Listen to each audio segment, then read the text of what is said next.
Hello வணக்கம் and welcome to Divya's Nalabagam. இன்னைக்கு வீட்லயே ஹெல்த்தியா எப்படி சவன்பிராஷ் பண்றதுன்னு பார்க்கலாம். அதுக்கு தேவையான இன்கிரிடியன்ஸ் முதல்ல பார்த்துட்டு வந்துருங்க.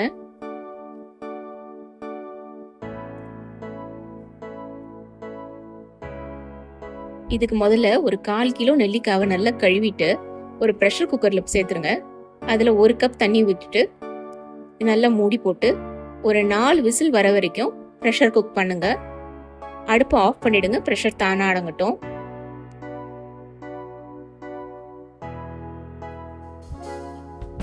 இப்ப பாத்தீங்கன்னா நெல்லிக்காய் நல்ல பதமா வெந்திருக்கு. இந்த தனியா வடிச்சு எடுத்துருக்கோங்க. ரசத்துலயோ சூப்லயோ ஊத்திக்கலாம். இப்போ நெல்லிக்காயில இருக்கிற இந்த கொட்டையெல்லாம் நீக்கிடுங்க.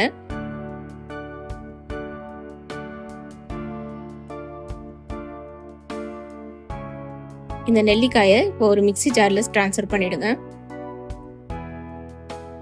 இதை இப்ப நல்ல மைய விழுதா அரைச்சு எடுத்துக்கோங்க. தேவைப்பட்ட கொஞ்சமா தண்ணி சேர்த்துக்கோங்க.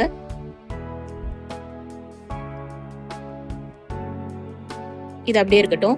இப்போ மசாலா ரெடி பண்ணிக்கலாம். அதுக்கு 1 டீஸ்பூன் சோம்பு, 1 டீஸ்பூன் சீரகம், 1.5 டீஸ்பூன் மிளகு, ஒரு 4 பட்டை, ஒரு 10லேருந்து 12 கிராம்பு, ஒரு 4லேருந்து 6 ஏலக்காய், ஒரு 3 கருப்பு ஏலக்காய், ஒரு 2 துண்டு சுக்கு, ஒரு 2 சாதி பத்திரி, ஒரு பிரிஞ்சி இலை, ஒரு டீஸ்பூன் அளவுக்கு ஜாதிக்காய் பொடி எல்லாத்தையும் சேர்த்துட்டு இந்த மாதிரி மிதமான தீயில கொஞ்சம் பொன்னிறம் மாற வரைக்கும் நல்ல வாசனை வர வரைக்கும் வறுத்து எடுத்துக்கோங்க. தீஞ்சிராம பார்த்துக்கோங்க. இப்போ இதை ஒரு மிக்ஸி ஜார்ல டிரான்ஸ்ஃபர் பண்ணிட்டு ஆற விட்டுட்டு நல்ல மைய பொடிச்சுக்கோங்க. இதை இப்போ ஒரு ஜலிச்சுக்கலாம்.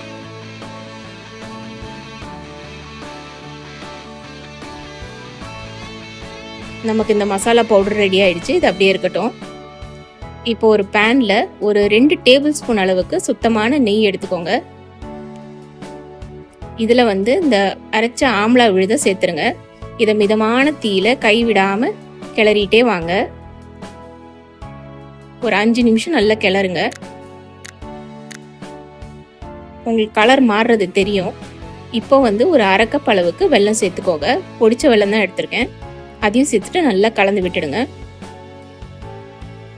இதுவும் மிதமான தீயில நல்ல நிறம் மாறுற வரைக்கும் கிண்டிகிட்டே வாங்க.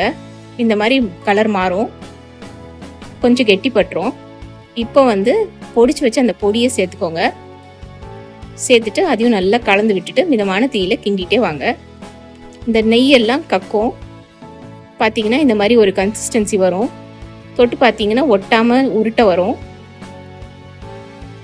இப்போ கடைசியா குங்குமப்பூ சேர்த்துக்கோங்க. முன்னாடியே சேர்த்துட்டா ரொம்ப கசந்துரும். ஸோ கடைசியா சேர்த்துட்டு நல்லா கலரி விட்டுக்கோங்க. இதான் கரெக்ட் பதம்.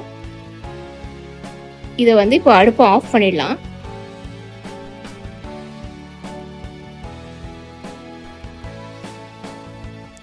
அவ்வளோதாங்க. வீட்லயே சுவையா ஹெல்த்தியா இந்த மழை காலத்துக்கு ஏற்ற சவன்பிராஷ் செஞ்சாச்சு.